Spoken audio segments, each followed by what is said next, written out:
nosotros. Cántatela ahí, para ver cómo se dice.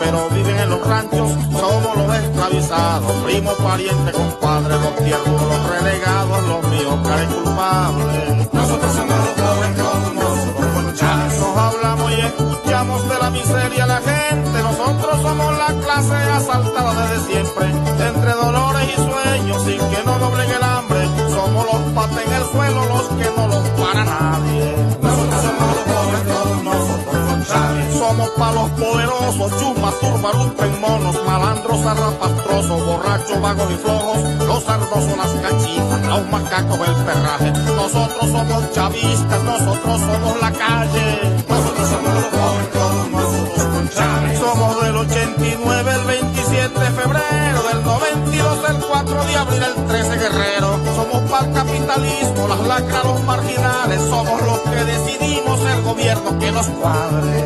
Nosotros somos los pobres, todos nosotros con Chávez.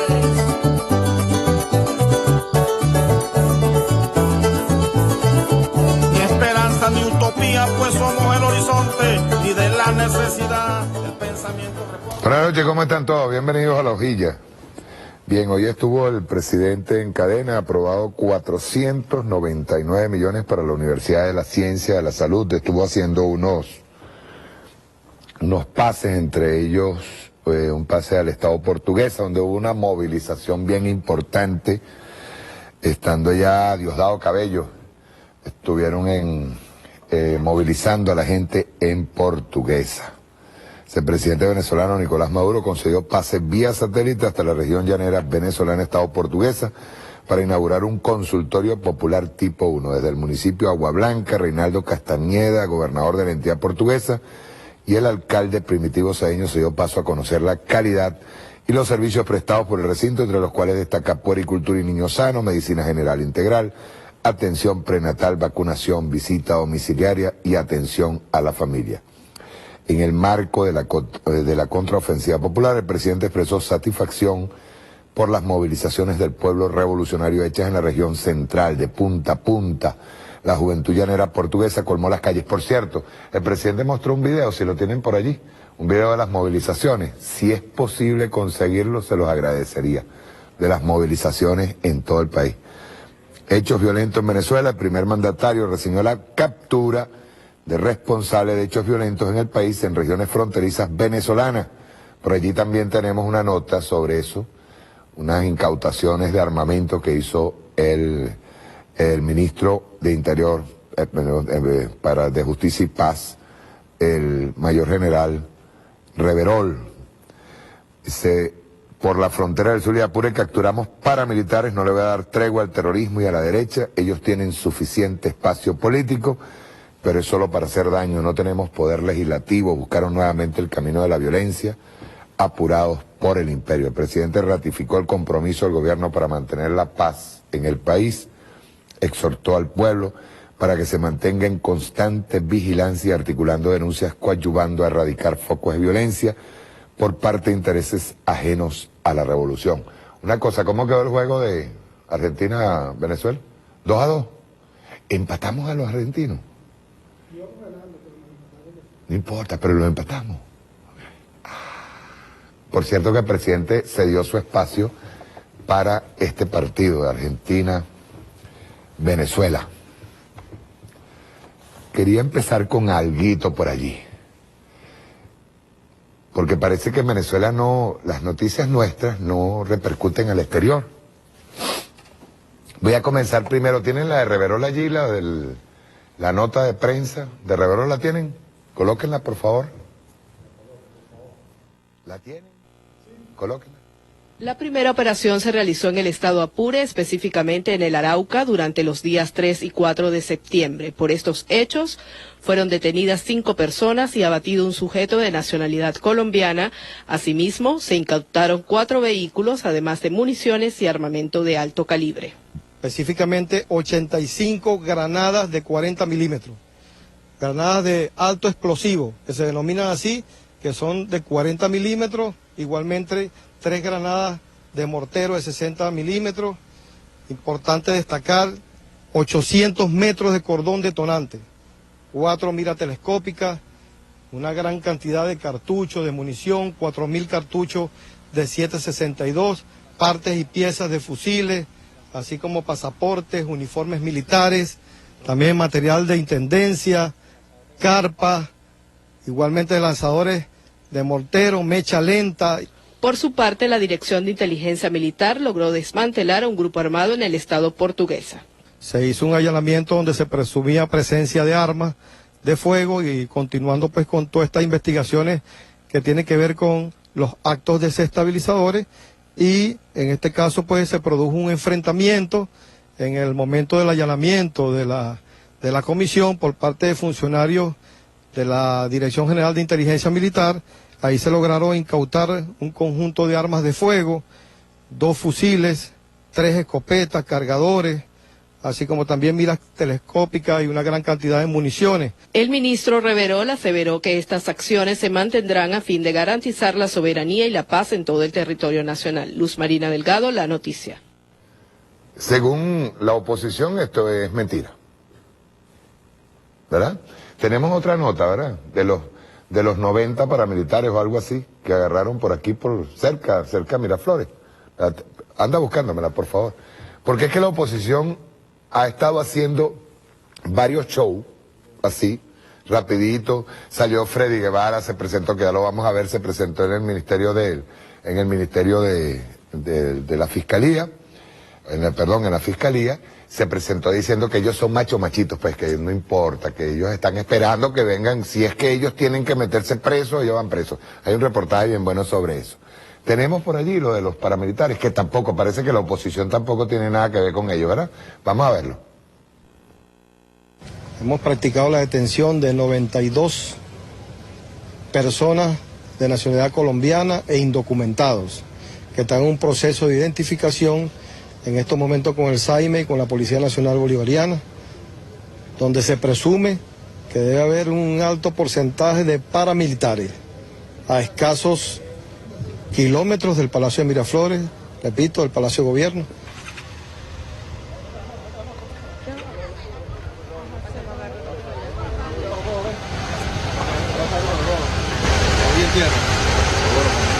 Saludos para todos.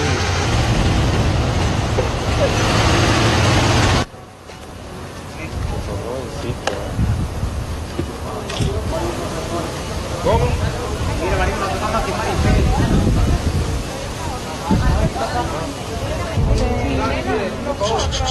Esta línea estos son las primeras pilas, estos colombianos. ¿Tú eres colombiano? Vamos a hacer un poquito para. Eso fue cerquita, Eli dice. Por ahí cerquita. Cercanito a Miraflores. 92. Está bueno. Tampoco la oposición no sabe nada de esto. Y lo niega, dice que nosotros estamos locos, ¿verdad? Por cierto, tenemos por ahí una ruta, ¿verdad? 2 sitios que hay que chequear. Tenemos 2 sitios, ¿verdad? Que hay que chequearlo. Eso es bueno pasar la información. Bueno, pues la oposición no sabe nada de eso. Eso es mentira. O sea, la oposición dice que eso es mentira, que ellos, cito, ellos son víctimas de este gobierno dictatorial. Vamos a ver el primer video que traje yo por ahí para ver a Freddy Guevara. ¿Lo tenemos listo? ¿Ya? Ruédalo.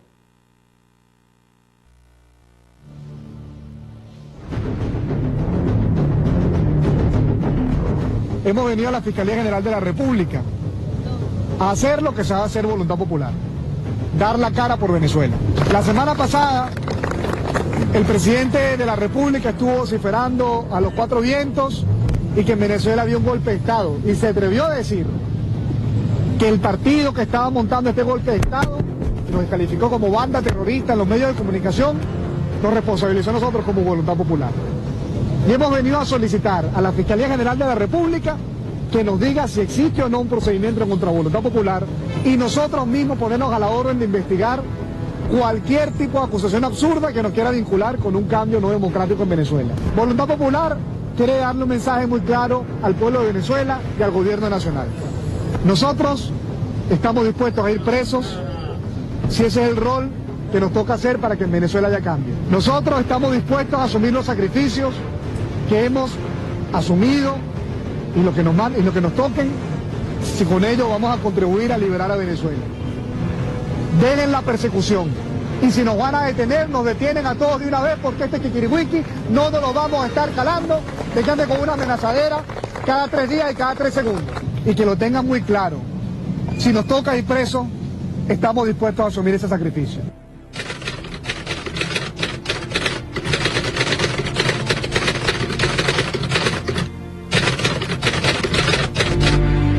A mi pueblo del sur y Venezuela, he grabado este video para decirles que estoy bien, estoy en un lugar seguro. Reitero que a mí no me van a quebrar en mi moral y en mi espíritu de lucha.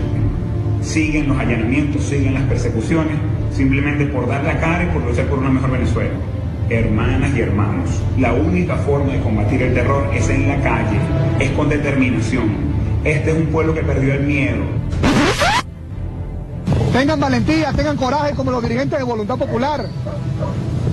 Que si no tenemos miedo a enfrentarnos a la prisión, mucho menos tenemos miedo a enfrentarnos a una elección.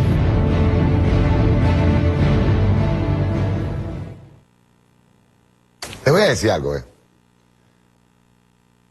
Sepa que lo tengan clarito al señor Freddy Guevara. Y yo se lo he dicho más de una vez a Ramos Ayú. Ustedes están metidos con los paramilitares hasta aquí. Su relación comienza desde la visitica que le hizo Leopoldo López allá a Uribe. Pero hay una cosa que sería bien buena pues verlo. Que ustedes agarraran por primera vez y se convirtieran en valientes, pues. Si ustedes creen tanto en lo que hacen, pues, y tanto en lo que predican. Ahí está el Cerro del Bachiller, ahí está el Ávila, ¿verdad? ¿Por qué no montan unos campamentos guerrilleros en vez de estar buscando paramilitares en Colombia? Digo, no sé si son tan valientes. Pues está Lester Toledo llamando a la calle, toda la calle, pero yo estoy escondido. Yo estoy escondido, pues. Entonces, les voy a agradecer un favorcito, compa. Por favor.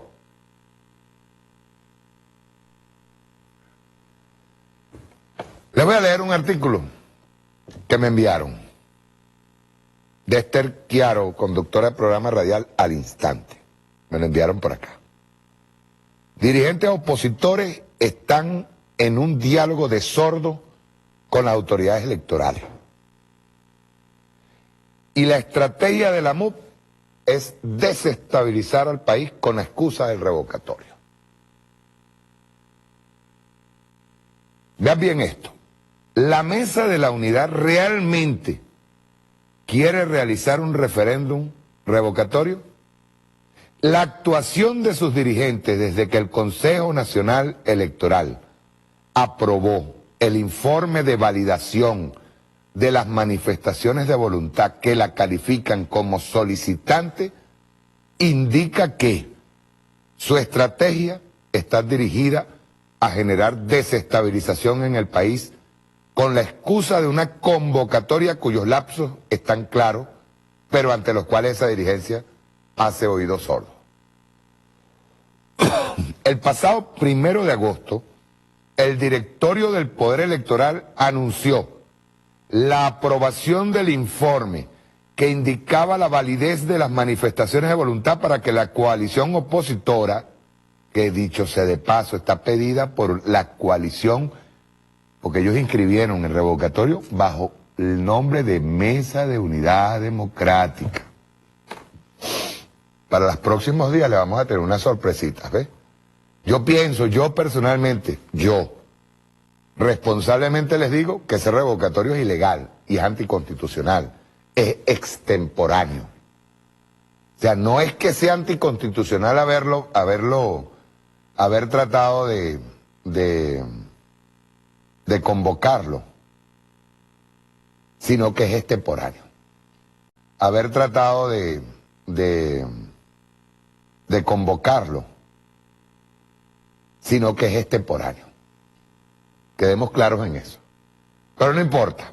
De todos modos, el Consejo Nacional Electoral, al que Ramos Ayub le llama la zángana, porque hay que recordar qué es lo que decía Ramos Ayub, aprobaron el informe y dice así: el 9 de agosto la presidenta del CNE presenta al país el cronograma de actividades que se desarrollarán una vez certificada la MUT como solicitante, conforme a la normativa vigente y a la experiencia del ente electoral en la organización de este tipo de eventos. Las reacciones de los dirigentes de la MUT sobre el anuncio del cronograma, que es totalmente legal, se dirigieron a descalificar a las rectoras, pero en ningún momento cuestionaron el cronograma. El propio técnico de la MUT ante el CNE, Vicente Bello, declaró el mismo día que se presentó ante el país el cronograma que no había tiempo para realizar ningún comicio en el 2016. Si los lapsos están claramente definidos, ¿por qué la dirigencia opositora insiste en que la fecha se logrará con la presión de la calle? Ese es más o menos cuando agarren y le dicen a Nicolás Maduro que tiene que renunciar. Ya voy, es que la renuncia es un acto voluntario. Como la convocatoria de un referéndum es un acto que tiene sus lapsos, tiene su fecha. ¿Por qué la MUT sigue insistiendo en ir a la calle, en crear esta situación de violencia? ¿Por qué insiste en algo que sabe que sus propios técnicos internamente allí en la MUT saben que no cumple con los lapsos? Dice, la respuesta está en las declaraciones del gobernador de Miranda, señor Capriles Radón, que por cierto, le repito, señor Capriles, usted es tan idiota que no ha volteado a ver que usted ya no va a ser más candidato presidencial. Usted es un perdedor congénito. Ramos Ayub le está serruchando el puesto. Todos los que están al ladito, Julio Borges, compañía, toditos le quitaron la silla, compadre, usted se cayó de culo. Deje de estar haciendo showcito. Váyase a disfrutar para allá, para Nueva York, al apartamento que se compró en dólares, que le entregaron a su papá durante las pasadas elecciones a presidente de la República. ¿O no recuerda ese apartamento? Y sigue con su showcito, y siguen incluso manipulando videos. Yo lo que hago es reírme. Todo porque el señor, que es un mentiroso, es un mitómano, es un fraude completo. Este señor Capriles Radón, que es un fraude, igualito Ramos Ayub, son un fraude los dos. Entonces no haya que hacer para sacarse de encima, porque ya nosotros lo descubrimos en una oportunidad, falsificando un documento, y ahora simplemente pasó un video que no es, ya ustedes lo saben, no es. Y luego descalificando al pueblo de allá, de Villarrosa, en Margarita. Sigo, vamos a pararnos en lo del CNE. Dice, la respuesta está en las declaraciones del gobernador de Miranda, el presidente de la Asamblea Nacional y los dirigentes del partido como Voluntad Popular y 20 Venezuela, que yo no sé qué partido es ese, creo que es de María Corina. El objetivo no es lograr el referéndum, es la desestabilización del país, forzando los lapsos y por ende las leyes de la República. Así se convocó a las calles para tomar el 1 de septiembre. Fíjense ustedes que cuando van al 1 de septiembre a las calles, ya se había dado la convocatoria a la firma del 20%. Ahí tú veas que no es el referéndum, no son las firmas del referéndum, no es nada de esa vaina. Ellos quieren simplemente un golpe de Estado. Sin embargo, ya el 2 de septiembre el secretario ejecutivo de la MUT reconoce el cronograma al mencionar las fechas previstas para anunciar la fecha de recolección de las manifestaciones de voluntad y amenazar conseguir tomando las calles si no se dan las condiciones exigidas por la coalición opositora para esta actividad. Es decir, que tienen que pasar por encima de las leyes y como ellos son niñitos lindos, preciosos, hijos de la oligarquía y de la burguesía en este país, entonces hay que cumplirle. No importa que se violen las leyes. Y dice, en la cuenta Twitter Unidad Venezuela se afirmó el martes 5 de septiembre que este miércoles se exigirá al CNE 14.000 centros de votación y 40.000 máquinas durante 3 días, que establezca la fecha del 20% sin más demora, conformar una comisión técnica con la MUD para el proceso del 20%, el cual debe ser calculado como circunscripción única nacional. Ese fue el Twitter de Unidad Nacional.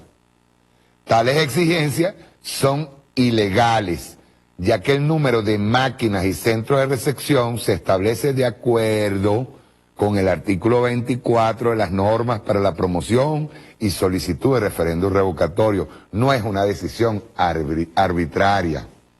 Aún sabiendo que la semana que viene se aprobarán las condiciones para la recorrección del 20%, la MUD pretende tutelar al CNE para lograr sus objetivos políticos. Dice, dejando en evidencia que su intención no es lograr que los electores apoyen su propuesta de revocatorio, sino desconocer la legalidad y desestabilizar al país. Yo lo vengo diciendo desde hace tiempo. La oposición en este país no quiere revocatorio, eso es mentira. Ellos saben que no, que el hecho del revocatorio, que es una cuestión que tiene sus lapsos, los expone a ellos ante la mentira, así como los expuso el 1 de septiembre. Ellos tienen un plan definido, un plan que por cierto le salió mal ahorita el 1 de septiembre, le salió mal a Freddy Guevara, que cobarde, después de estar pregonando la violencia, se manifiesta delante de los señores que están trancando la autopista y, ojo, obedeciendo a los llamados de violencia, de Voluntad Popular, de Primero Justicia, de la MUD en general, y tuvieron que agarrar y acercarse y decirle a la gente, no, váyanse para su casita. ¿Saben por qué?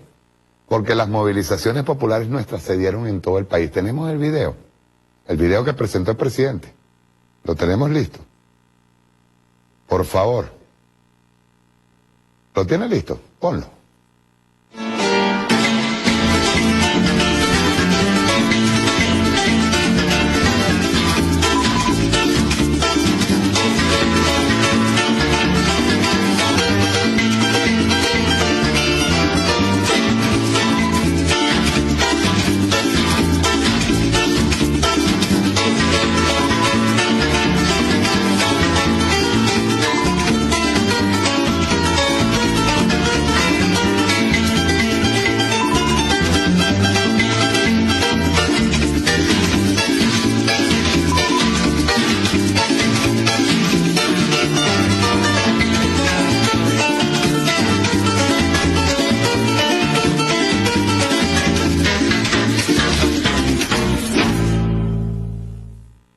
¿Estás entendiendo ahora por qué ellos no quieren que el revocatorio se extienda? Y no es que se extienda, sino que cumpla los lapsos. Ellos no quieren que el revocatorio cumpla los lapsos, simple porque ellos están esperando crear las condiciones para un golpe de Estado. ¿Utilizando qué? Utilizando la Constitución que ellos mismos se negaron a aprobar. En el año 99 nosotros le damos el mayor revolcón de su vida con la aprobación de esa Constitución. Una Constitución que por primera vez fue discutida por todo el pueblo venezolano, debatida en las calles. La Constitución del 99 de la República Bolivariana, así les duela, República Bolivariana de Venezuela, es la Constitución más leída del mundo, más consultada del mundo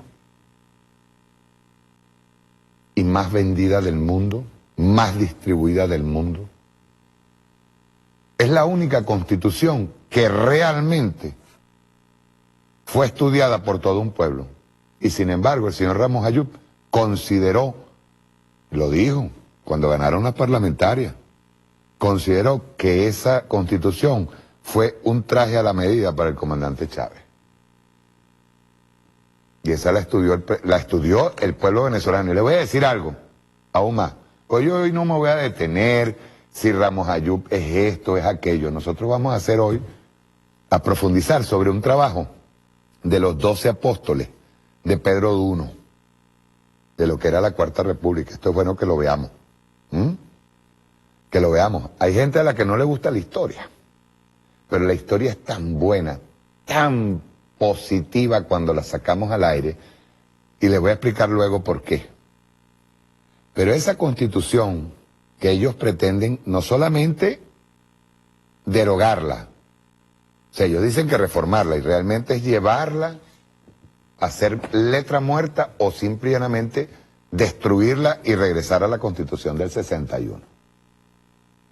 Y eso se explica completico. Una sociedad de cómplices. En la Cuarta República había, la política funcionó desde el momento desde el 23 de enero del 58 para acá, que hubo traición a esa revolución que hizo el pueblo. Por cierto, mucha de la base de Acción Democrática eran de ideas socialistas y comunistas, y del Partido Comunista de Venezuela y de todos los movimientos de izquierda. Toda esa revolución fue traicionada por el Pacto de Punto Fijo. Pero es bueno que nosotros veamos qué fue lo que pasó. Por ahí hay otro trabajo que voy a leerlo en su momento. En su momento. Bien, vamos a ver primero que nada un video en donde aparece Ramos Ayub y ya tenía 12 años como diputado. En esa entrevista que le hace Damelis Díaz, ya él estaba traicionando a su jefe político, a su patrón, a su maestro, a Carlos Andrés Pérez. Y vean ustedes lo que dice allí. Unido a eso, vamos con un trabajo que hizo Vive TV, de acuerdo al libro escrito por Pedro Duno, llamado Los Peces Gordos. Vamos a verlo. Rueda. Me gustaría conversar un poco sobre lo que va a ser la actividad en el Congreso, dada la situación que ha presentado COPEI, y de hecho Gonzalo Barrios lo menciona y es titular de primera página del Universal. COPEI está en plan de traficar con sus votos en el Congreso, niega, regatea y procura sacar provecho de problemas nacionales, no de ningún partido. Yo no utilizaría un lenguaje como este para referirme a ninguno de los partidos de la oposición. Al contrario, creo que desde su óptica, desde su punto de vista, están realizando una labor que es la que tienen que realizar. Yo no puedo utilizar términos de esa dureza con las demás fracciones políticas, porque en mi experiencia, y ya son 12 años trabajando en el Congreso, me dice que en definitiva en el Congreso siempre logra privar el interés del país por encima de los intereses de parcialidad. Ahora fíjate, por cierto, en la última reunión que tuvimos con el presidente Pérez, y consciente de a veces de que tenemos problemas de comunicación y que a veces se trancan las cosas por circunstancias muy pequeñas, perfectamente salvables, el propio presidente Pérez propuso que una vez al mes se reuniese el alto gobierno con la fracción en pleno, con todos los senadores y diputados, lo cual, dicho sea de paso, nos facilita mucho a nosotros la labor de explicación de por qué asumimos en el Congreso determinadas conductas, determinadas actitudes que a veces nuestros senadores y diputados no comprenden. Ahora, yo digo, Damelis, que es lógico y es sano que se discuta, pero tampoco nosotros para tomar la mínima decisión podemos estar convocando referéndum, porque esto sería ya una perversión o una degeneración de la democracia. Pero tampoco nosotros para tomar la mínima decisión podemos estar convocando referéndum, porque esto sería ya una perversión o una degeneración de la democracia.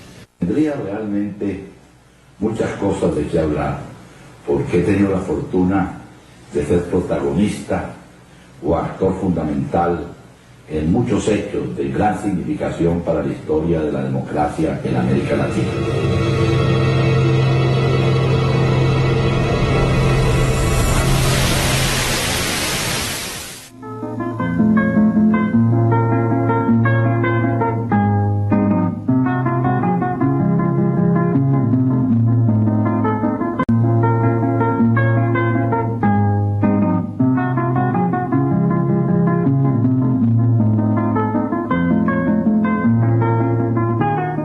leyes de la sociedad burguesa están fundadas sobre la producción de mercancías y producción de plusvalía.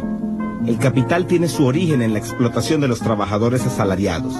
El interés principal del burgués es el de obtener el máximo beneficio del trabajo de los asalariados. Sin embargo, el burgués, el desarrollo capitalista, genera bienes. El medio para adquirir capital es la producción, la creación de riqueza. La violencia y el robo juegan un papel importante pero secundario.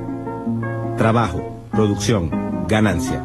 Este es el orden de la secuencia, la base de todas las leyes que rigen la economía del desarrollo del capital. Pero hay momentos en que este orden es trastornado. La decadencia y la podredumbre reemplazan el desarrollo normal de la sociedad burguesa. Eso fue lo que ocurrió en Venezuela durante las horas de gloria de la Cuarta República. La burguesía se convirtió en simples bandidos, en delincuentes. La producción fue sustituida por el fraude, el peculado, la estafa, el soborno, el contrabando, la falsificación. Todas las formas del delito se regularizaron como métodos de adquisición de riqueza. Dos amantes que vivimos dos vidas diferentes. Un ejército de pillos, estafadores internacionales, arribaron entonces a las costas del país para asociarse a esa burguesía interna. La legión extranjera aportó nuevos métodos, ejercidos y desgastados en otras naciones, y el pelotón criollo puso el conocimiento del medio, los contactos, los compadres políticos. Bandoleros de acá y de allá, en un solo esfuerzo, cayeron sobre el país, sobre el Estado, sobre el pueblo. Todo es válido en esta lucha sin cuartel. No hay fronteras ni límites. Todo se compra, todo se vende. Cada hombre tiene su precio. Cada funcionario estaba hecho para una suma. El tráfico de influencias adquiría categoría moral. Quien se vendía por 1000 bolívares era un pobre diablo, un funcionario venal. Quien en cambio recibía 1 millón era un señor, un hombre de empresa, un ciudadano con destino dentro de la sociedad. El pillaje se convirtió en el instrumento principal de la creación de capitales y la producción pasó a un puesto secundario. El Estado venezolano era el administrador de recursos de una importancia tal que lo convirtieron en el centro de toda la economía nacional. Pero esta circunstancia, que hubiera podido ser beneficiosa, fue causa y origen de la degeneración social. El Estado petrolero, administrado por una democracia representativa, ineficaz y demagógica, ha creado un equilibrio de poder tipo equilibrio peculador. O sea, una especial manera de establecer las áreas de influencia, de repartirse las posibilidades de beneficio del poder político. El equilibrio de poder se mantenía por medio de secretas llaves para el contrato, la licencia, el permiso, la importación, el control de institutos e instituciones. La relación entre la política y la economía era diferente. El mejor negocio en Venezuela era la política. El mejor, porque era desde él donde se podía hacer más rápidamente dinero y más dinero. La mejor política era la de las empresas privadas, porque desde allí se conseguían posiciones políticas.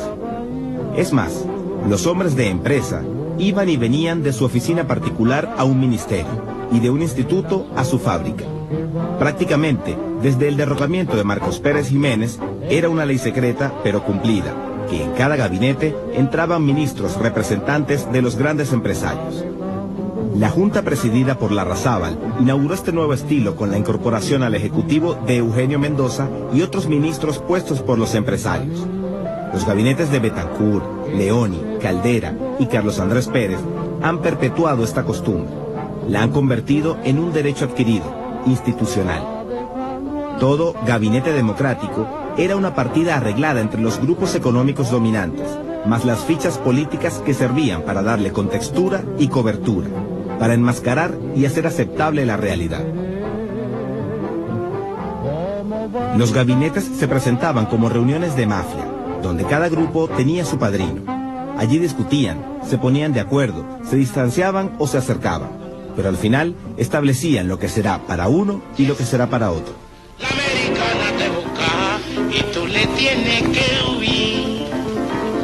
La americana te busca y tú le tienes que huir.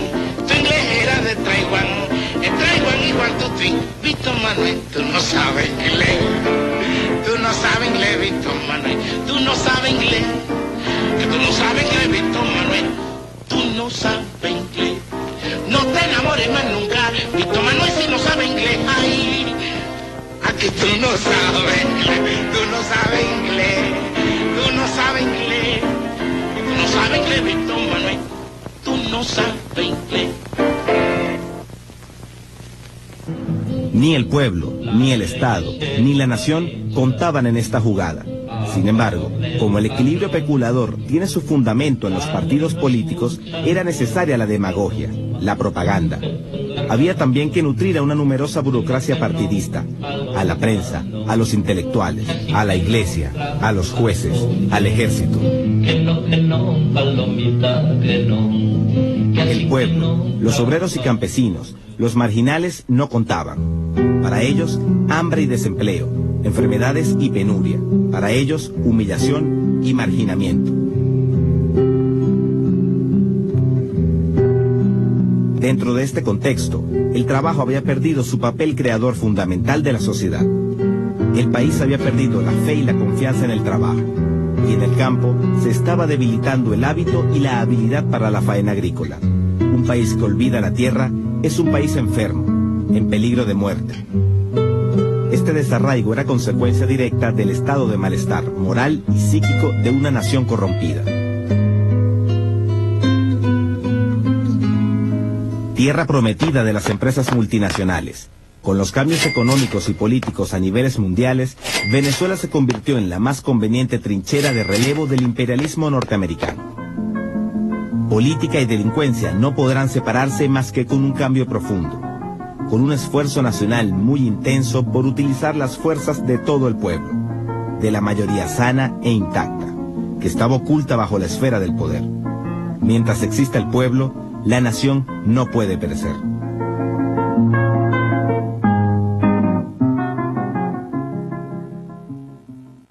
Fíjense, eso está tomado de un trabajo de Pedro Duno que lo sintetizaron en varios trabajos que hizo Vive TV.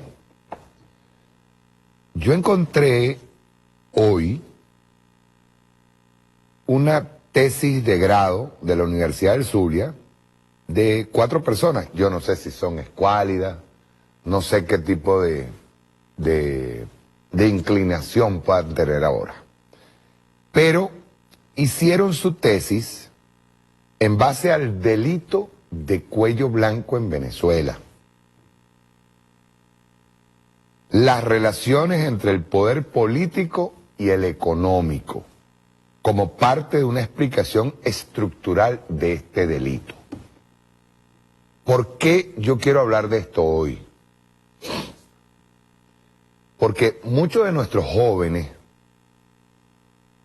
que nacieron en revolución o que estaban pequeños cuando la revolución llegó al poder con el comandante Hugo Chávez, han dado por sentado que todos los beneficios sociales que ha dado la revolución bolivariana son un hecho que nunca va a cambiar. Son un hecho que no puede ser vulnerado, y están equivocados, porque si la derecha toma el poder, todos esos beneficios económicos, beneficios que por primera vez con el comandante Chávez le dieron voz a nuestro pueblo, están en riesgo de perderse. Y es bueno que nosotros acudamos a la memoria. Yo solamente les digo, si la oposición en este momento mantiene argumentos básicos, argumentos que son torpes, de pocas líneas, no hay una argumentación política e ideológica con que exponer sus puntos de vista, es bueno que nosotros, en un momento dado, en programas como este, le llevemos un poquito de luz para que entendamos qué es lo que podemos perder si la derecha llegara al poder. Esto es muy, pero muy importante, sobre todo que la juventud lo entienda. No voy a mencionar quiénes son, pero quiénes son los que hicieron esta tesis de la Universidad del Zulia, pero sí su contenido, que me parece muy, pero muy educativo. Vean esto. Dice, presencia de los grupos económicos privados al interior del Estado.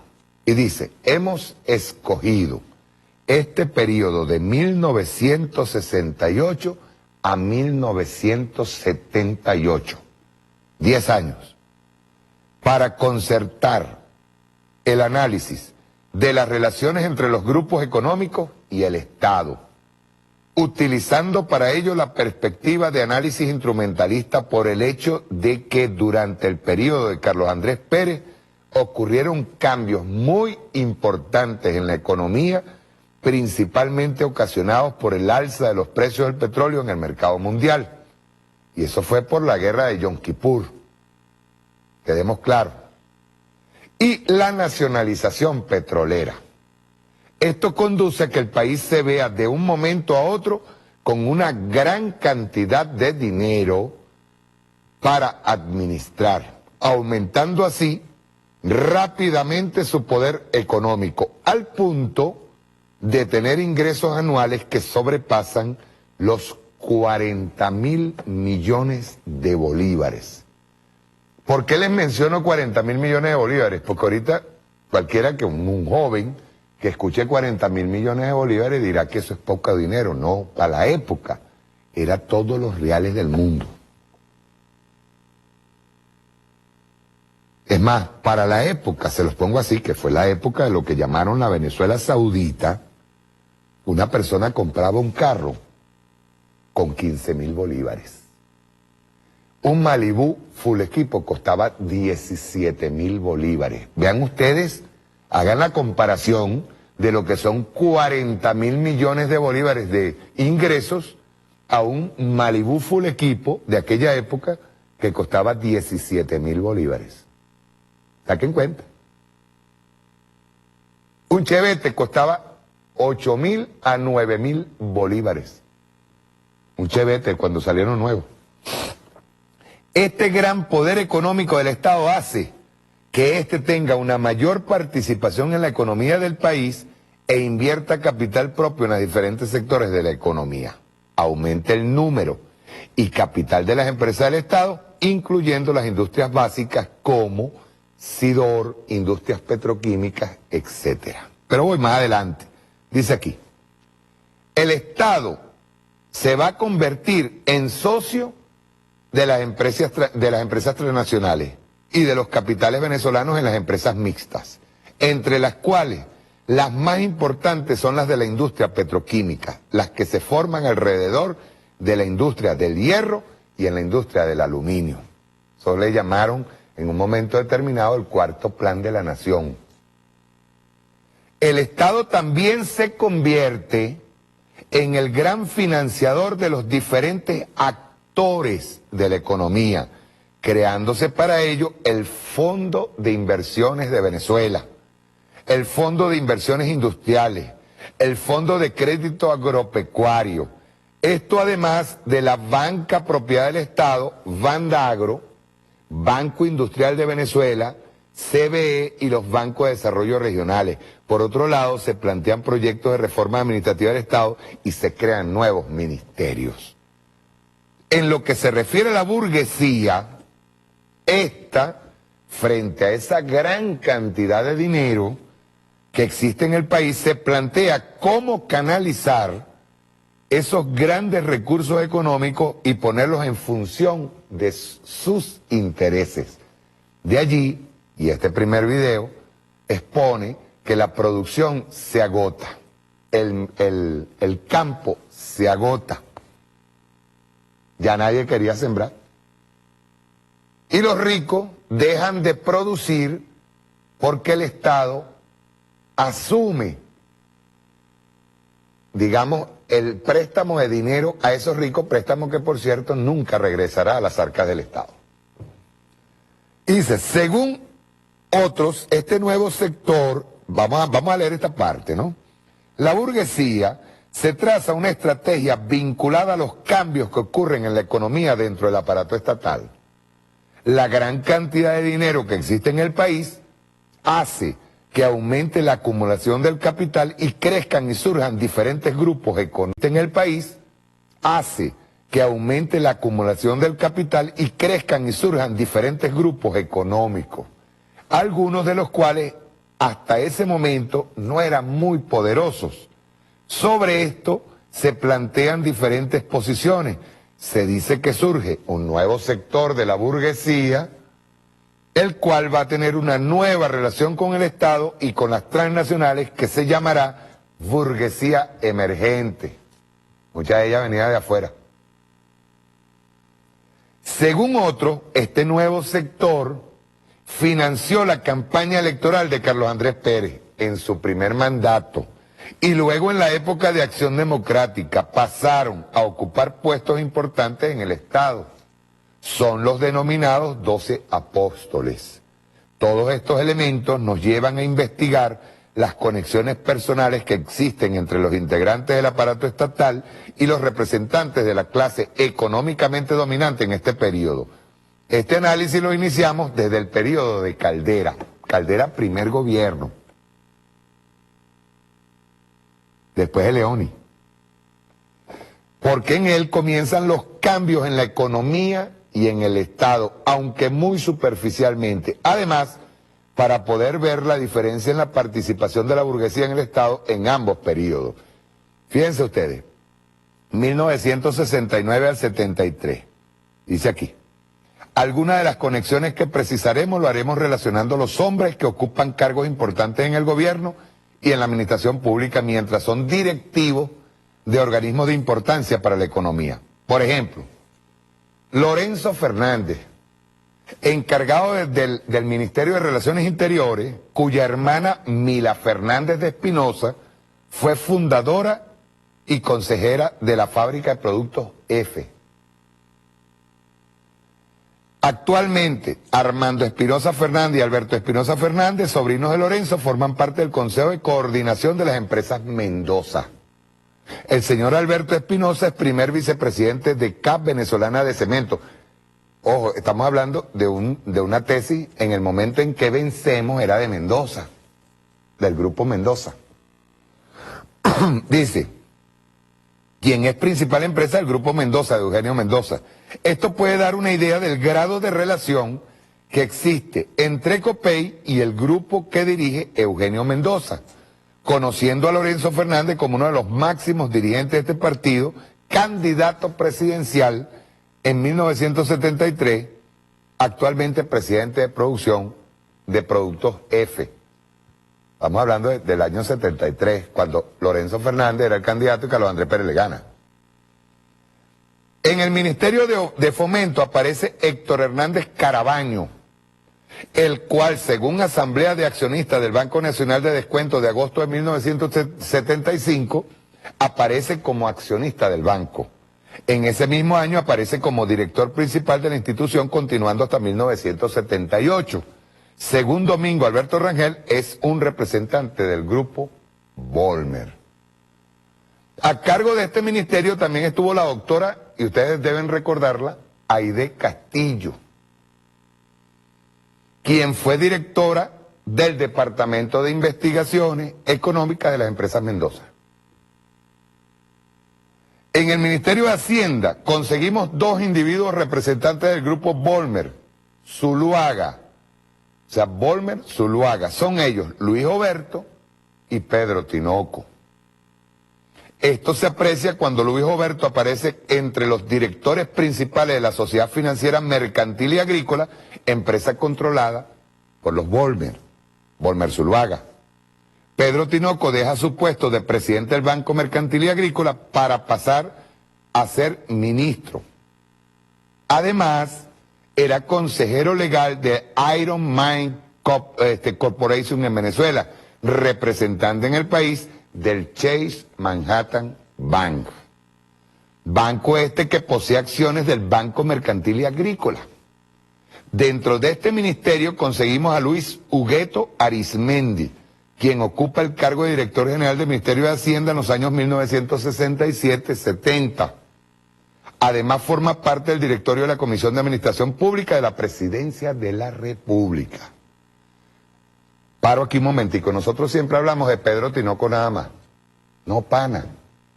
La burguesía en este país metía a su gente en todos lados, sobre todo en Fomento, Banco Central de Venezuela, donde estaban los reales, donde se manejaba la plata. La familia Hugueto es una de las principales accionistas del Banco de Venezuela, junto con los Hidalgo, los Lecuna y los Sosa Rodríguez. Es uno de los mayores bancos del país. Banco de Venezuela todavía no lo tenía el Estado venezolano con la revolución. En 1978 Luis Hugueto aparece como director suplente del Banco de Venezuela, según balance de la empresa publicado por los diarios. Este mismo año, el señor Hugueto ocupa también el cargo de director suplente de Avenza.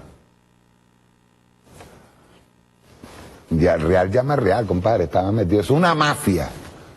Es una mafia. En 1974, con el triunfo de Copey en las elecciones de 1978, es nombrado ministro de Hacienda, según Domingo Alberto Rangel, Luis Hugueto, que es un representante del grupo Sosa Rodríguez, grupo vinculado estrechamente con el grupo Volmer a través de varios negocios. También ocupa un cargo importante dentro del Ministerio de Hacienda el señor Antonio Hugueto Trujillo como director general de presupuesto. Hoy en día conseguimos a Antonio Hugueto como vicepresidente ejecutivo del Banco Latino. Recordemos que es hasta el 78. Y el Banco Latino quiebra en el gobierno, en el último gobierno de Caldera. Quiebra y deja a la gente sin plata. Que no defendió, a nadie defendió al pueblo. Gustavo Pardi Dávila. Para los viejos deben acordarse de este señor. Este fue el ministro de la Defensa. Y el tipo estuvo metido, pero en casos de corrupción terrible. Gustavo Pardi Dávila, quien ocupó durante parte del gobierno de Caldera el cargo de ministro de la Defensa. Yo creo que él estuvo metido en la chatarra militar. No lo recuerdo ahorita. No lo recuerdo bien, pero sé que él estuvo metido en un caso de corrupción bien grande. Y dice, se le conoce como gran propietario de las tierras al sur del lago de Maracaibo. Hoy en día ocupa, en el momento en que hicieron esta tesis, ocupa un elevado cargo en la administración de la K Distribuidora de Alimentos. ¿Saben lo que es K Distribuidora de Alimentos? Algunos de ustedes recuerdan lo que eran supermercados Cada, del grupo Cisnero. En lo referente a la administración estatal, un organismo importante para la elaboración de las políticas económicas que debe seguir el país, el Banco Central de Venezuela. En él también conseguimos algunos representantes de la burguesía. Banco Central de Venezuela, donde están toda la plata. Van a enumerar varios. Andrés Germán Otero, otro de los directores de esta institución. En 1974 aparece como segundo vicepresidente de la Compañía Venezolana de Cemento, principal industria del grupo Mendoza. Alfredo Lafí, quien fue presidente del Banco Central de Venezuela desde 1971 hasta el 74, por eso es que Chávez tuvo un peo con el Banco Central, compadre, cuando el Millardito, ¿te acuerdas? Ah, porque ellos querían el Banco Central autónomo y lo quieren regresar a que sea autónomo, porque quien lo manejaba era la banca y eran los personeros de la burguesía. Y dice, en el año 78 aparece como accionista. ¿De qué? De la Sherwin-Williams de Venezuela, pintura, empresa del grupo Mendoza. Además, director principal de Cabaín Sociedad Financiera y presidente del Banco La Guaira Internacional, principal entidad financiera del grupo Mendoza. En el periodo en el cual gobierna Rafael Caldera, las corporaciones de desarrollo regional adquieren un gran impulso. Entre ellas se destacan por los recursos que manejan y por las regiones en que están ubicadas la Corporación de Desarrollo de la Región Zuliana y la Corporación Venezolana de Guayana, que ahí estaba el zar de Guayana. ¿Cómo era se llamaba el zar de Guayana, gordo? Sucre Figarela. Dice aquí, al frente de esta Corporación de Desarrollo Regional también vamos a conseguir a importantes hombres de negocio. Al frente de la CBG encontramos en los años 70-73 al general Rafael Alfonso Rabar, quien a su vez era presidente de una de las filiales de esta corporación, la Electricidad del Caroní. De este señor conocemos que según asamblea de accionistas realizada en marzo de 1978 de la empresa siderúrgica de Venezuela, Sivensa aparece como propietario de 5.687 acciones de esta empresa. En la región zuliana se destaca en Corpo Zulia Fernando Chumaceiro, ¿verdad que le suena? Chumaceiro. Se fueron de los ultimitos que quedaron por ahí de rastrojo cuando llega el comandante Chávez sí pisó callo, pana. ¿Cómo pisó callo de la burguesía? Quien ha estado como presidente de esta desde que fue creada en 1970 hasta el presente, Fernando Chumaceiro, aparece como uno de los accionistas del Banco de Maracaibo, según asamblea de accionistas de esta empresa realizada en febrero de 1974. Es la principal financiera del grupo zuliano. Además de Fernando Chumaceiro, para 1978, director suplente del Banco Occidental de Descuento y director suplente de la Caja Popular de Occidente, lo unen los lazos familiares con Armando Chumaceiro, vicepresidente del Consejo Municipal de Maracaibo y director principal del Banco Hipotecario del Lago. Con los datos que logramos conseguir, podría decirse que se aprecia en este periodo una tendencia que los representantes de los capitalistas, especialmente pertenecientes a los grupos Bolmer, Zuluaga y Mendoza, aparezcan en los principales organismos del Estado con importancia en la economía. Sin embargo, creemos que por lo pequeño de la muestra conseguida es difícil hacer afirmaciones serias acerca de la presencia de la burguesía en el interior del Estado en este periodo. Vamos más adelante. Pedro Duno, que de aquí, ellos hicieron el estudio partiendo de Pedro Duno y de Domingo Alberto Rangel. Plantea la existencia de los 12 apóstoles que van a constituir una especie de gobierno secreto que van a tener una marcada influencia en las políticas económicas que dictará el gobierno de Carlos Andrés Pérez. Para esa época, estamos hablando del primer gobierno de Carlos Andrés Pérez, todavía no eran los Chicago Boys. Todavía no eran los Chicago Boys, coño, lo tenemos aquí. Sí. Vamos a ver el próximo video que se llama Los 12 Apóstoles. Y aquí los vamos a extender, ¿verdad? ¿Lo tenemos listo? Rueda. Régimen democrático representativo que transitó entre los años 60 al 90 se conoció como Pacto de Punto Fijo. Su principal característica fue el forjamiento de una clase social enemiga del país, ligada a intereses foráneos que despreciaron a Venezuela y a su pueblo. Esta clase social condujo al país a un estado de retraso social y cultural. En ese entonces se magnificó el derroche, la ligereza, la entrega al capital extranjero por parte de sus socios criollos. Ellos entonces dominaban la industria petrolera, las altas finanzas, el comercio, las importaciones.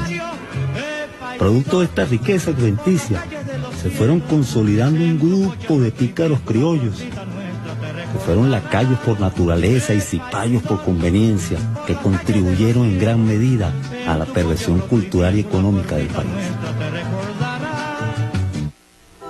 Este grupo de individuos fue conocido con el nombre de los 12 apóstoles, haciendo remembranza a Cristo y a sus 12 discípulos.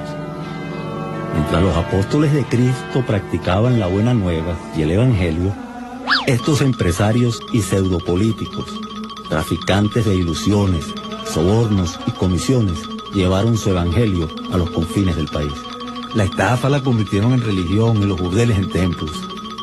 Uno de estos apóstoles, el más pesado por decirlo así, para la época de la Venezuela saudita, fue el inefable doctor Pedro Tinoco.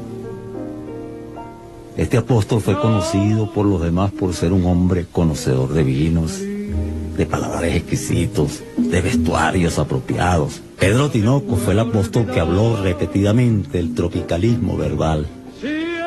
Esta expresión denotaba cabalmente su ideología racista, su aristocratismo europeizante.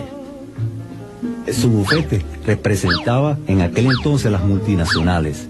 Fue apoderado de la Ion Company, del Chase Manhattan Bank y agente de la Casa Rothschild. Fue corredactor de los artículos de la Ley de Petróleo, presidente del Banco Central de Venezuela, presidente de la Comisión de Reforma Integral de la Administración Pública y diputado. El hombre del régimen de esa época es Tinoco, y el régimen de Tinoco es el de Carlos Andrés Pérez. El hombre del régimen de esa época es Tinoco, y el régimen de Tinoco es el de Carlos Andrés Pérez. Estuvo en todos los negocios, como el de Pentacón, Cementos de Guanta y del Zulia, y en la refinería privada de Costa Rica. En los años 60 llegó a Venezuela un cubano llamado Diego Cisneros, lleno de ambiciones y con mucho empeño de construir su propia fortuna. Pocos años más tarde, compró Televisa, la hoy Venevisión. Ya para entonces Cisneros había formalizado su alianza política con Rómulo Betancourt y Acción Democrática, a tal punto que para el año 75 aspiraba a tener el monopolio de los derivados de la petroquímica a través del famoso proyecto de Pentacón.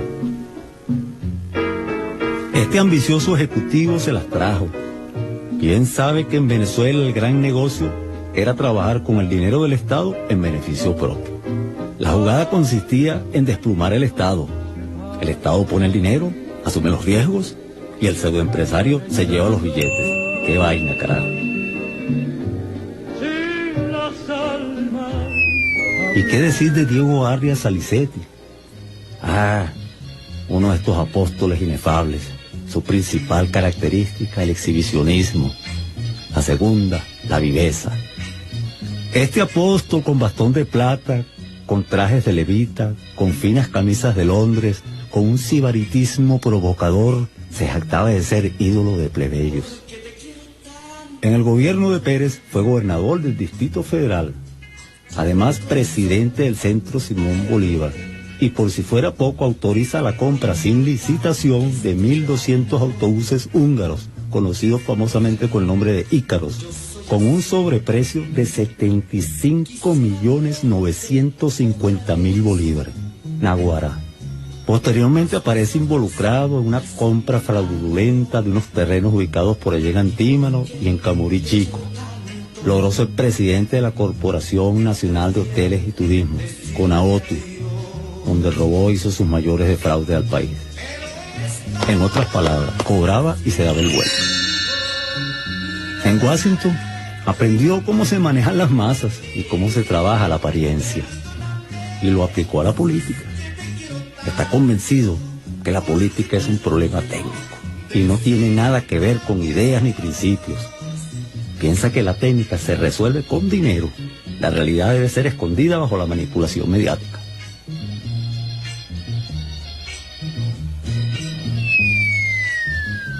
Gumersindo Rodríguez llegó de consejero de Carlos Andrés Pérez y al mismo tiempo estableció buenos nexos con Pedro Tinoco.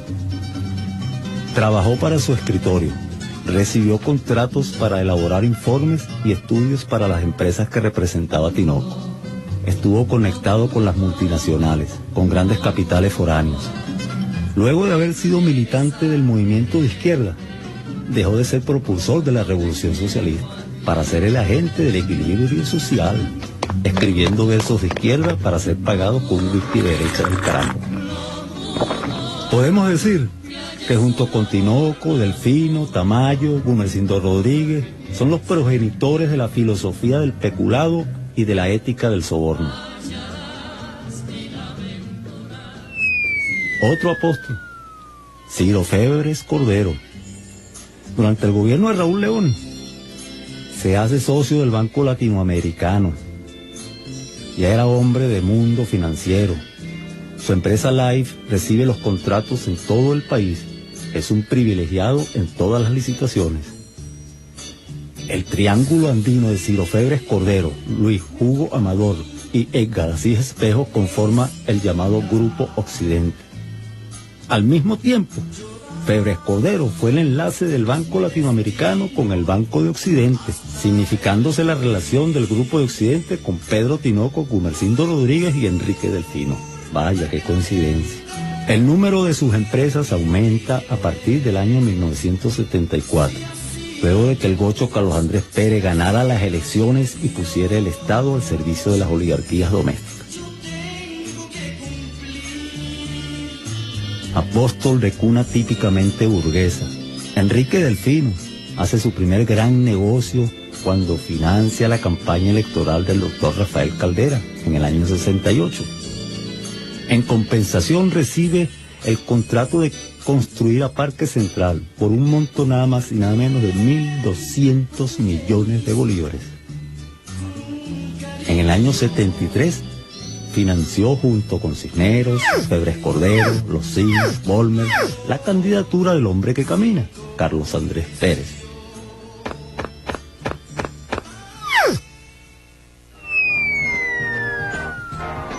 ¿Y qué decir de Carmelo Lauría? Un apóstol petrolero por excelencia. Desde una simple posición de defensor de las concesiones, de sincero amigo y abogado de la Móvil, de la Shell, de la Creole, llegó a ser un factor de primer orden en la política de la nacionalización. Otro apóstol, Arturo Pérez Briceño, se identificó como un hombre sin ideales, sin convicciones, parásito del sistema, lleno de símbolos vacíos, digno representante del nuevo riquismo de los años 70. Hay también que añadir a Amador Tamayo Suárez. Él entra en la categoría del apóstol de la nueva iglesia. Tamayo forjó una poderosa fortuna desde el Ministerio de Agricultura y Cría. Fue socio importante del Banco Latinoamericano, donde tienen relación estrecha con Pedro Tinoco. Es hombre clave de los negocios a la sombra del poder político. Sabe manejar las campañas fantasmas, conoce testaferros, fue un apóstol de una experiencia privilegiada para sus allegados. Mientras el pobre le maneja el carro al rico, el rico le maneja la conciencia al pobre. No hay mejor refrán para describir la situación social y política de la Venezuela de entonces. La Venezuela de la Cuarta República. Corrupción, abuso de poder, robo, derroche, fraude. En otras palabras, riqueza para pocos, miseria para muchos.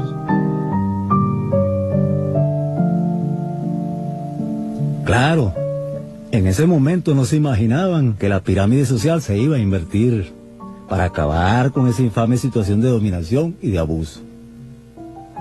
Hemos reencontrado el verdadero sentido de la política, de la dignidad y de la justicia social.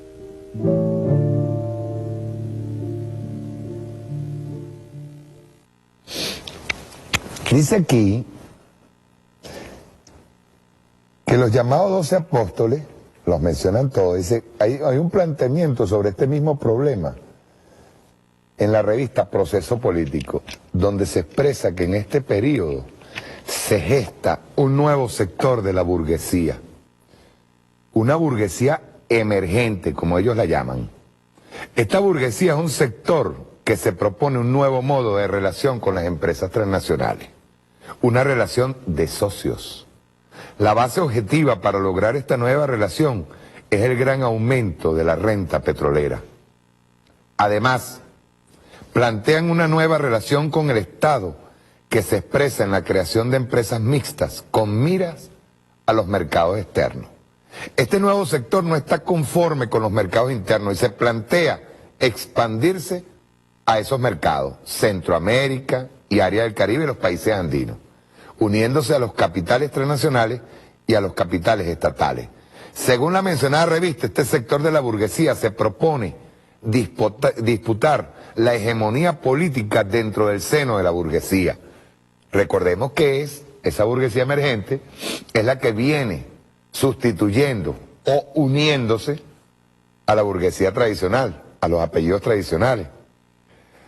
Dice aquí, en Proceso Político, señala como representante de la burguesía emergente a los mismos que Pedro Duno señala como los 12 apóstoles. Domingo Alberto Rangel dice con respecto a este nuevo sector que esta burguesía emergente no tiene la importancia que se le ha querido dar, ya que se puede observar que en todo el periodo de democracia representativa, incluyendo el de Carlos Andrés Pérez, los grupos tradicionales no han perdido el control de los puestos claves dentro del Estado en la economía.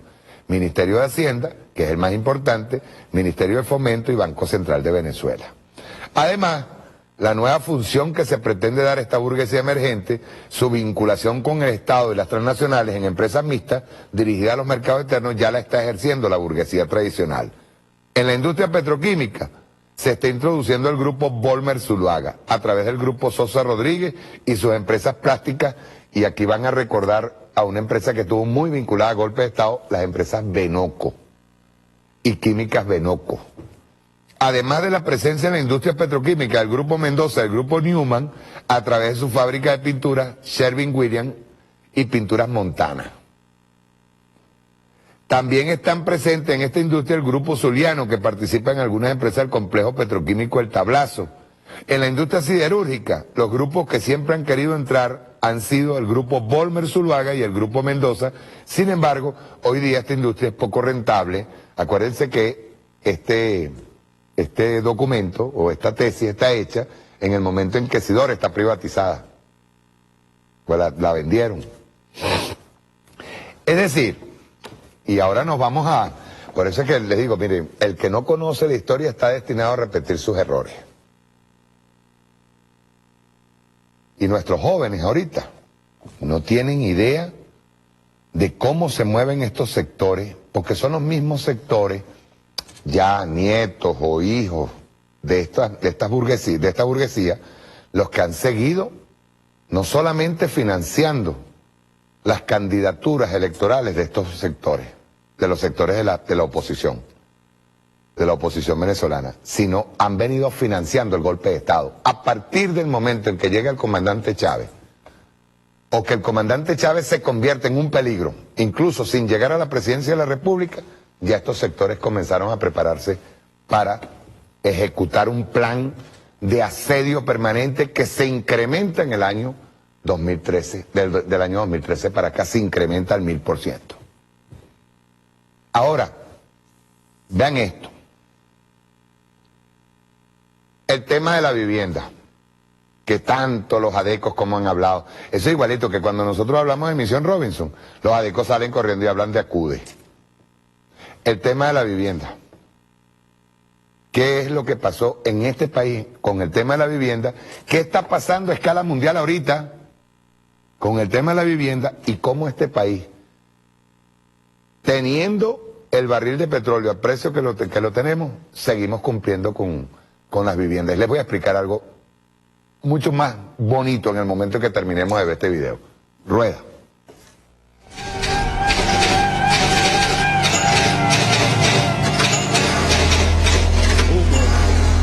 Cenizas.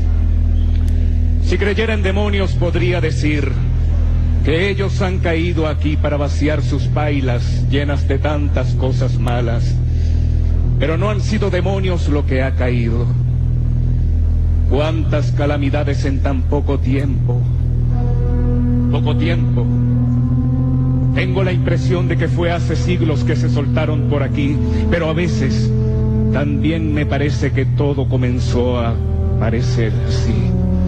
Con solo cerrar los ojos vuelvo a encontrar al pueblo viejo, con su río sembrado de pomarrosas, las casas de tejas, la escuelita y la pobreza de todos arañando los pequeños conucos para comer.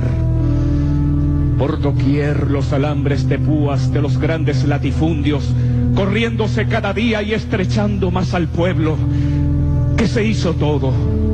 Las alambradas siguen, y sigue también el fuego y la angustia. Pueblo viejo estaba en ruinas. Las alambradas de las grandes haciendas se habían ido corriendo a través de los años y solo quedaban para sembrar unas pequeñas vegas a la orilla del río. Muchos habían ido huyéndole al hambre, pero otros seguíamos allí con la esperanza de que los alambres habían de ser quitados. Después de esa desgracia, los tractores continuaron su obra de demolición. Frente a sus metálicas palas, fueron cayendo una a una las viejas y pequeñas casas, heladas de tejas, tierras. Cuántas cosas se derrumbaron con ellas.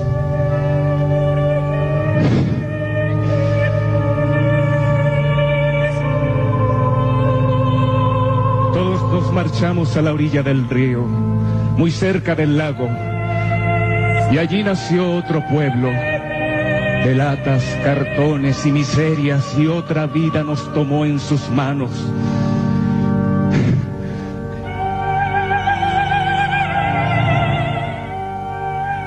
Antes de la Revolución Bolivariana, el 80% de la población venezolana vivía en condiciones de pobreza. El 80% de la población venezolana vivía en condiciones de pobreza.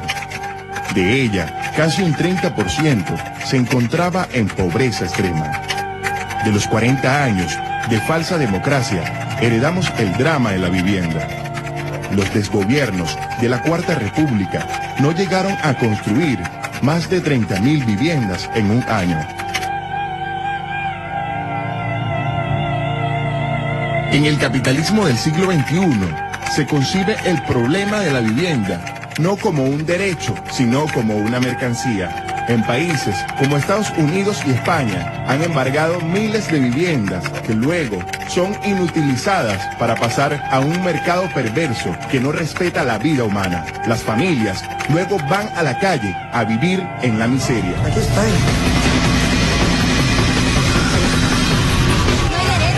Lo echan a la calle y le dejan la deuda. ¿Esto qué es? Lo que se sabe de justicia.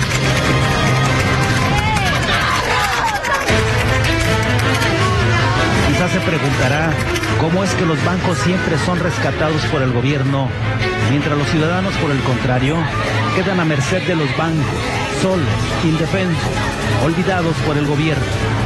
No hay quien los rescate. Entonces nace la indignación hacia la clase política, alimentada por la voracidad de los bancos. El caso ocurrió en España, en el municipio de Baracaldo. La víctima es Amaya Egaña, exconcejal o exregidora municipal y mujer de un veterano miembro de la agrupación socialista del municipio. Ella se arrojó por la ventana del cuarto piso de su inmueble en el momento en que las autoridades judiciales subían las escaleras de su edificio para hacer efectiva la orden de ejecución hipotecaria de su inmueble, situado en una zona de viviendas de nueva edificación de Baracaldo, en favor del banco La Caixa. Pero ella prefirió el suicidio a verse expulsada de su hogar.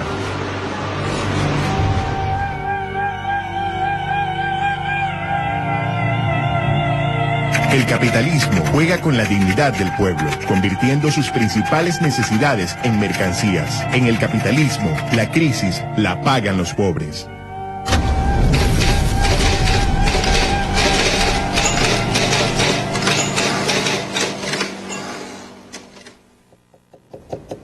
Fíjense, hay un dato curioso, dos datos curiosos.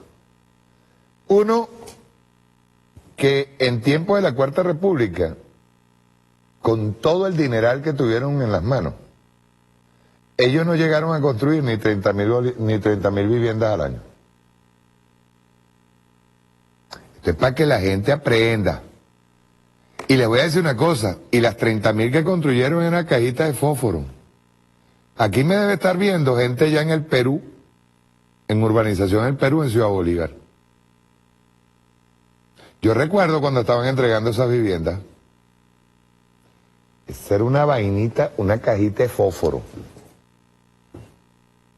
Vean las viviendas ahora. Ya va por el 1.100.000 y pico. En la Cuarta República eran 30.000. Y nosotros con todo el asedio económico, guerra económica, porque es que digamos, las condiciones cambiaron. O sea, ya no es que hay un grupo de la burguesía buscando a ver cómo se roba los recursos. Porque si hay algo que hay que dejar bien claro, es que cuando ustedes vean a un Ramos Ayub hablando de corrupción, ustedes agarren y le digan rapidito: Ramos, por favor, tú eras un ladrón. Hay que decírselo en la cara, pero es un ladrón corrupto. Y tú protegiste a gobiernos ladrones y corruptos. O sea, ¿cómo van a hablar de corrupción? O sea, ¿cómo mencionar a Soga en Casa del Ahorcado? Empezando por ahí.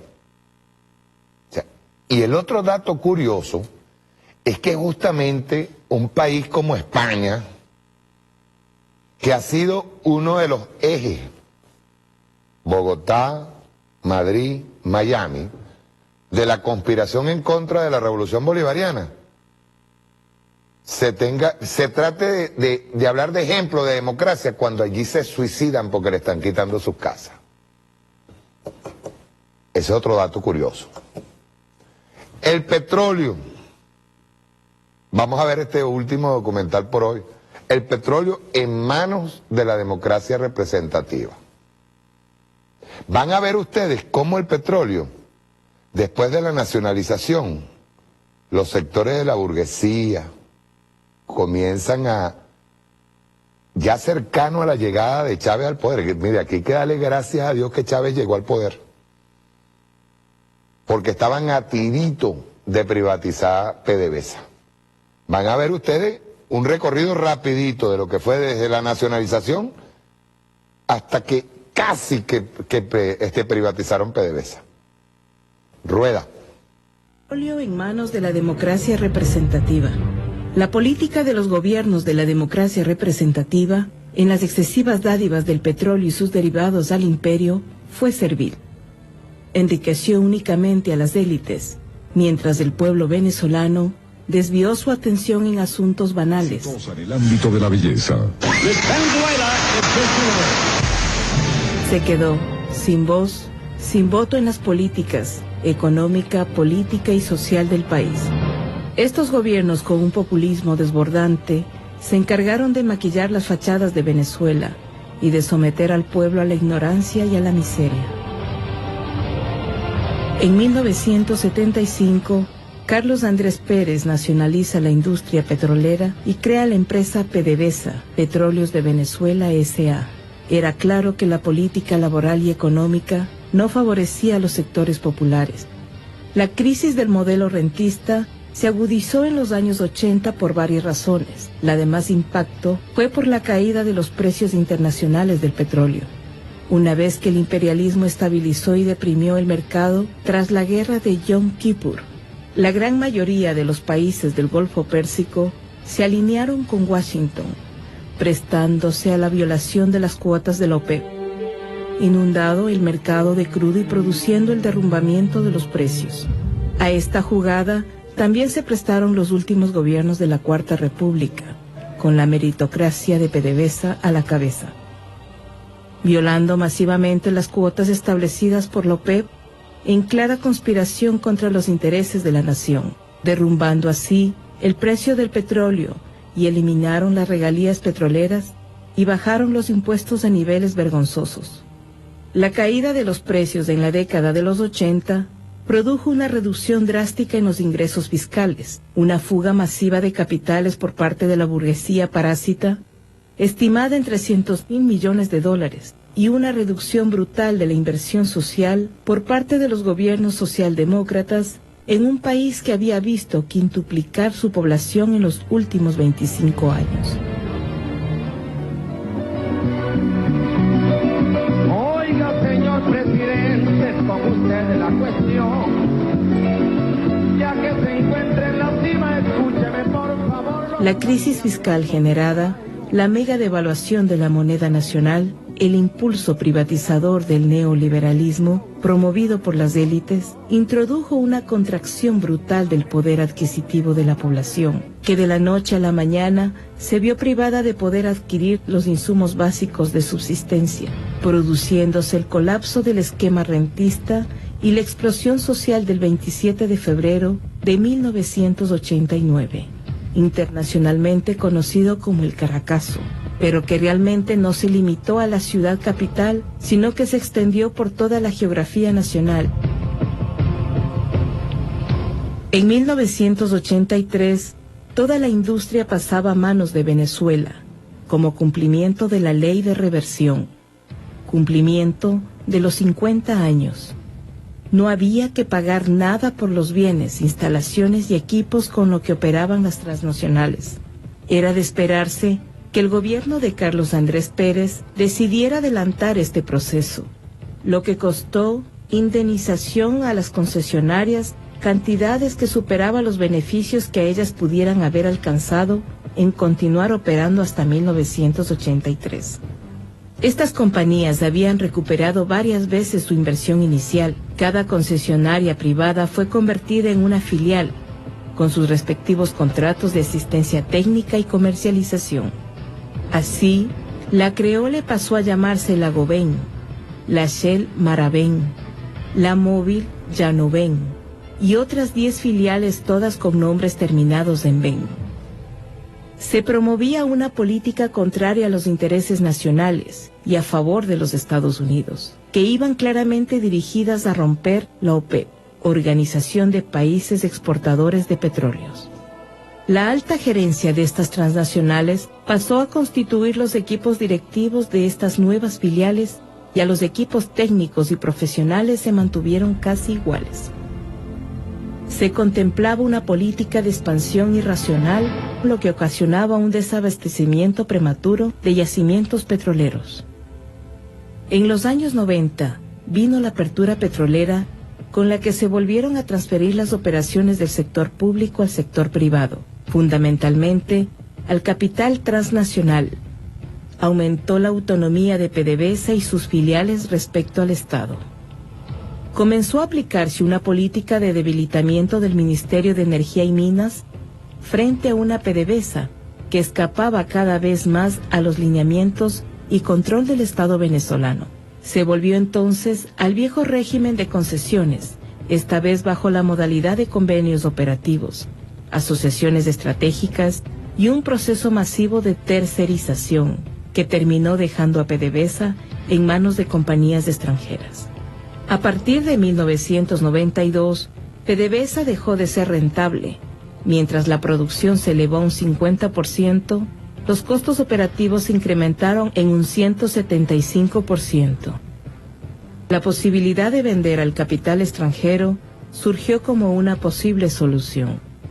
En 1997, cuando Luis Giusti era presidente de PDVSA, quien posteriormente ocupó un alto cargo en la Shell, y asesoró en el área de energía al expresidente de los Estados Unidos, George Bush, creó una empresa de servicios informáticos, Intesa, cuyas acciones eran el 40% de PDVSA y el 60% de Science Application International Corporation. Giusti se propuso la venta del 10% de las acciones de la petrolera, para lo cual se necesitaba que el Parlamento modificara los estatutos internos de la empresa. Lo que se buscaba era el inicio de la política de privatización de la industria, hecho con el cual estaban de acuerdo los congresistas de ese momento, sin importarles que esta decisión desencadenaría la pérdida total de la empresa del pueblo venezolano. Yo no le digo tío don Samuel, porque hermano de mi patria usted no es. Y cuando en la mesa del pueblo falta el pan, recuerdo que en la historia claro está que usted lleva gorilas al poder. Vamos a finalizar con lo siguiente, fíjense bien, sobre todo para la juventud, porque yo quería hacer este programa en especial para la gente que no conoce o que no sabe de estos episodios. Ahí se les atravesó Chávez. Por ahí hay un video en YouTube donde dicen las razones por las que asesinaron a Chávez. Y eso se resume en una sola cosa: petróleo. A lo mejor nosotros decimos petróleo nada más. No. El petróleo es o sea, se convirtió en nuestra maldición desde tiempos de Juan Vicente Gómez. Pero el petróleo a su vez se convirtió en la maldición de este pueblo desde el momento en que brotó la primera burbujita y Estados Unidos se dio cuenta que este era territorio para explotar. Chávez se aparece en la década del 90, 92, rebelión militar, 94 sale a las calles. Desde el año 89 ya había una rebelión en las calles. Chávez se enfrenta a una burguesía no solamente parasitaria, criminal, ¿cómo les diría yo? Ladrona, corrupta, que cambió la producción nada más que por el dinero que ingresaba el país por petróleo. Dinero que ingresaba el país por petróleo. Sino que Chávez se interpuso ante una burguesía tremenda y profundamente racista. Primero, si Chávez no hubiese atacado y hubiese pasado sin pena ni gloria por este país, Chávez hubiese sido uno de los presidentes colgaditos en los libros de historia de Venezuela, de historia contemporánea, y se acabó. Y el pueblo se hubiera jodido igual, hubiese seguido jodido. Pero Chávez se convirtió en una piedra, pero una piedra enorme, una roca en el zapato de los Estados Unidos. La razón principal, petróleo. Otra de las razones, una burguesía profundamente racista, parasitaria y criminal. Si la gente quiere entenderlo bien, yo he visto, miren, voy a hacer una crítica constructiva. Yo he visto gente a la que se le entregaron apartamentos y se le entregaron casas con la misión vivienda, se le entregó carros, se le ha entregado todo, y siguen hablando mal de Chávez. Y no saben, yo diría que por ignorancia, no saben el daño que se harían ellos mismos si aquí la derecha tomara el poder.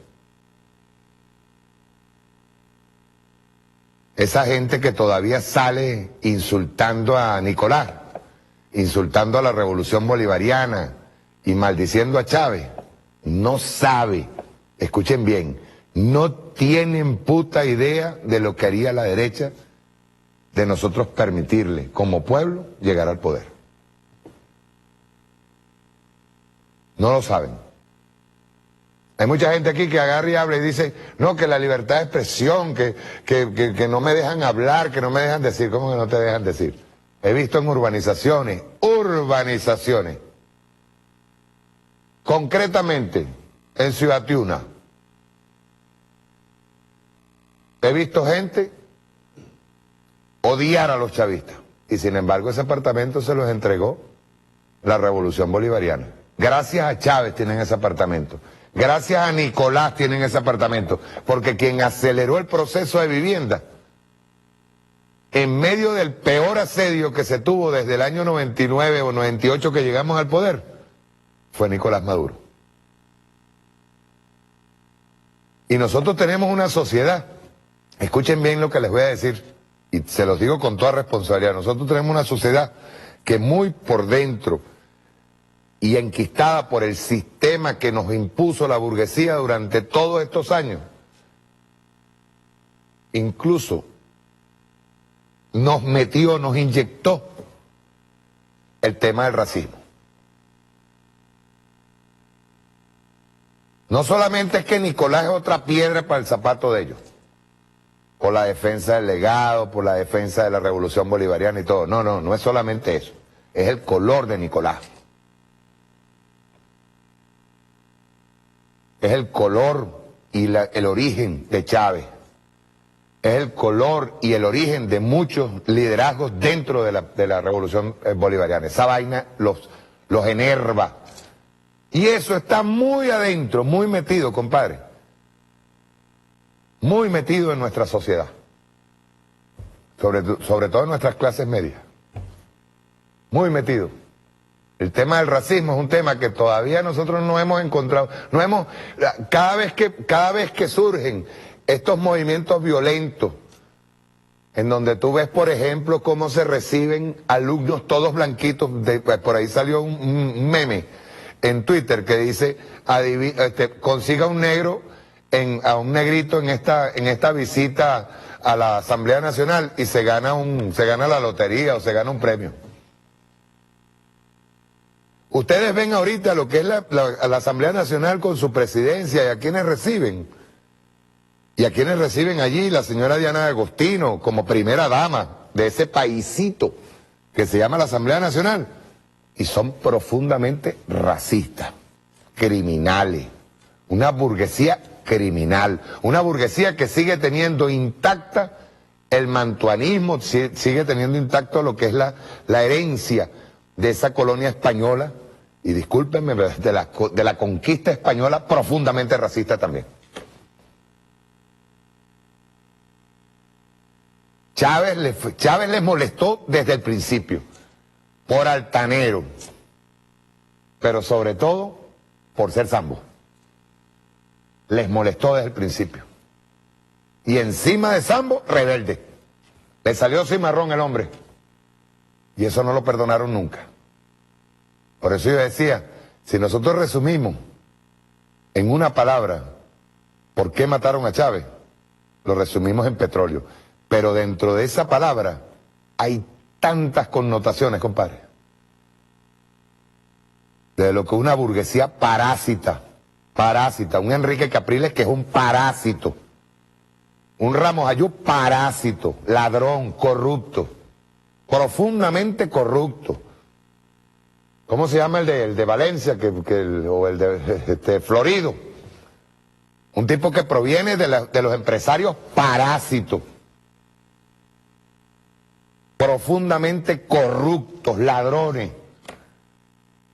y solamente tienen una cosa en la cabeza: engañar a nuestra juventud, engañar al pueblo, que mucha gente nuestra que no conoció la Cuarta República, no la vivió.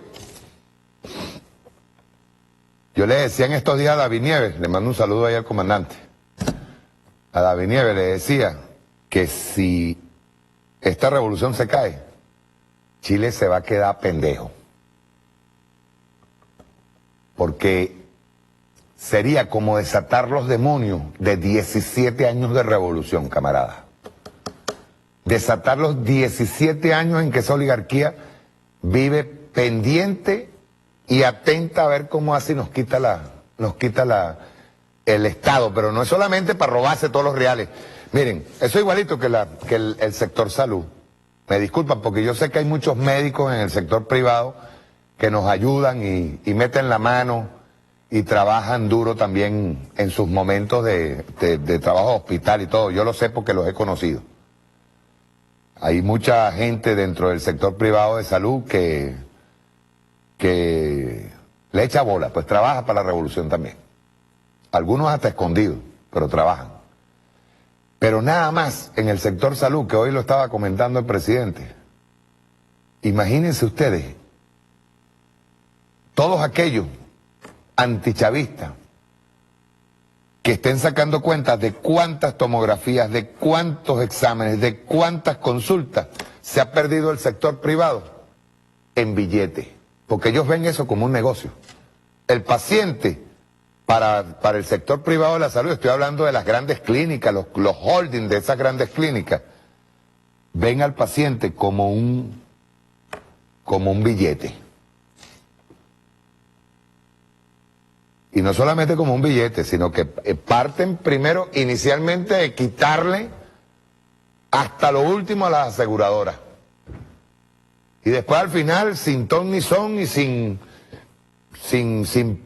pena ninguna, ni condolencia, ni se conduelen de nada, en el momento en que se acabó el dinero, mira, te tienes que ir de la clínica. Eso es un acto criminal. Y eso pasa en el capitalismo. Y no lo digo en este momento por médicos que a lo mejor por dentro, en el momento en que ven que eso sucede en una clínica, se resienten porque saben que están pecando contra sí mismos, contra su profesión, que es dar vida, que es proteger la vida.